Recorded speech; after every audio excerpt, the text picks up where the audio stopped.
We are in the casket room at Care Funeral Services, and well, I've been talking with Bill Buckley about his business and funerals and what happens and how it all works and all.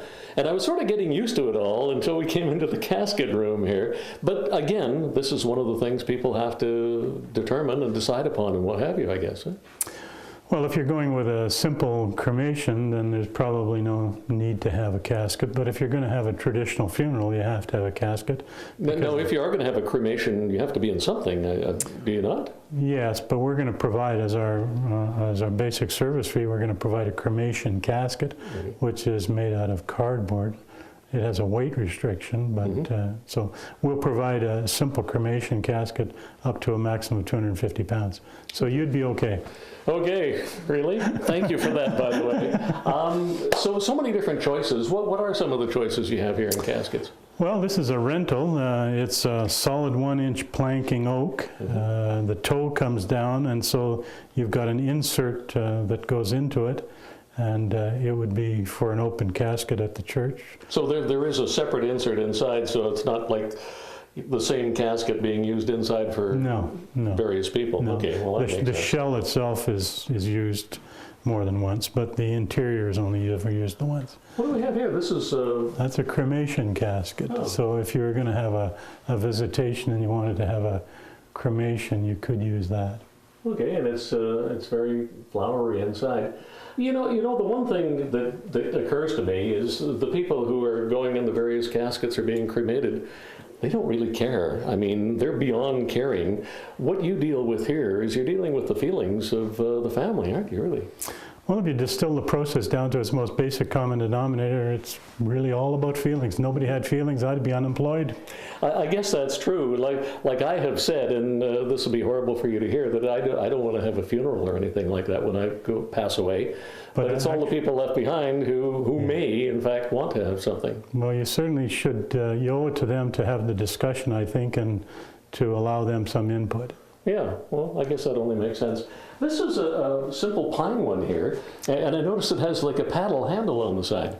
I do a fair number of native funerals, and that one is reasonably popular. It has a Pendleton blanket inside of it. And can we look inside? Sure, of course. Let's see if I can squeeze past Gil here. Oops, it's locked. Yep, no. There we go. So that is very nice. Yeah. That's a substantial blanket too, really, isn't it? It's a Pendleton, made in Pendleton, Oregon. Now, the expense of funerals, I know you say that your prices are very competitive, if not the best in town. What do the various caskets cost? Well, this one, which is pretty much a starter, it's called a Gray Masry. It sells for $680. Okay, well, that's not out of the ballpark, is it? And when you say a starter, it sounds like at some point you might move up to something nicer, but you probably won't. I guess it depends on what the objective is. I always suggest to people that they should be asking themselves, why am I doing what I'm doing? Well, that's right. I mean, when funerals crop up, you could be talked into buying any number of different things that you might not really need or want or even care about at a certain point. I think what makes me stand out a little bit over others is I'm convinced that I'm responsible for my choices. And if I remove your choices, I then become responsible for your choices.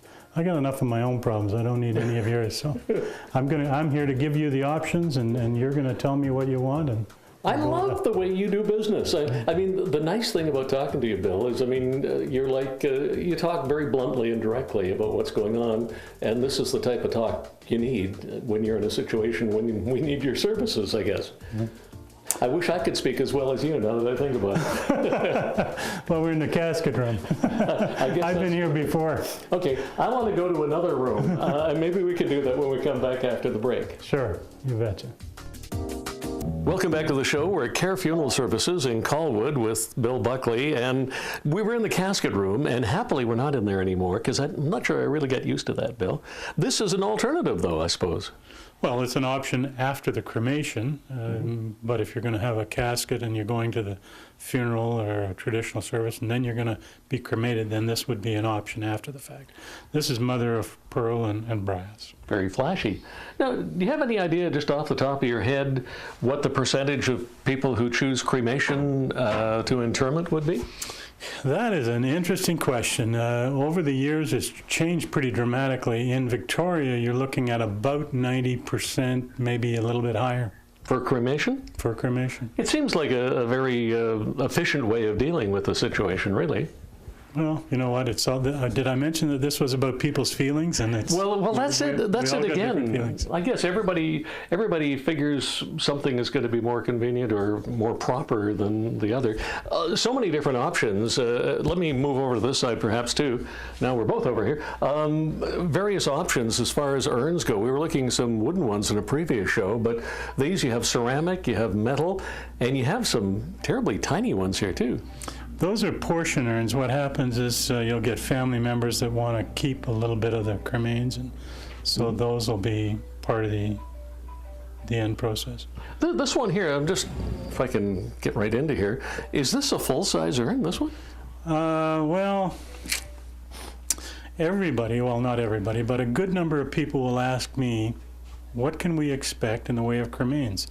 And I can't really answer that question honestly, and nobody in this planet could. Looking in your eye, I'm thinking you're saying for somebody our size, this wouldn't be the right size. That wouldn't work for Gordie Tupper, no. Okay, but for somebody more diminutive? Well, no, it's not even that so much. If you took a little old lady who had osteoporosis for 50 years, 100 years old, you'd probably get her in that. Okay. What do we have here, Bill? That's actually cremation jewelry. So some of the cremains would fit into the back of this. There's a little tiny screw that would open up and allow you to put cremated remains in.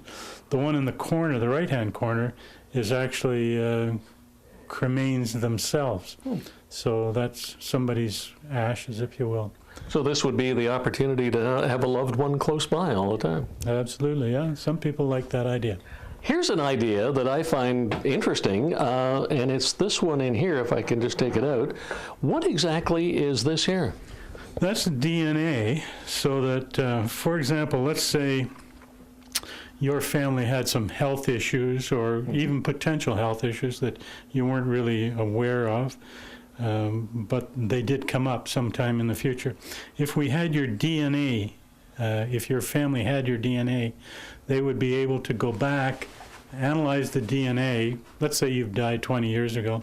They go back and they have a look at the DNA and they discover we, as a family, have a tendency to have cancer or breast cancer or whatever the case may be. And so you can govern yourself accordingly based on what the DNA has told you. Funeral services, can people shop around for that? I mean, can people come knocking on your door and ask questions? I always tell everybody, in my opinion, knowledge is power. You should do some homework, and the people that do enough homework and majority of the time end up talking to me the second time. So. You know, the one cool thing I noticed about your website is you actually have prices on your website, which I don't think most people do that, do they? No, you won't find most have prices, but I put the prices there so everybody knows that we're right up front with it and you know what you're getting and what you're paying. Well, Bill, thank you very much for this.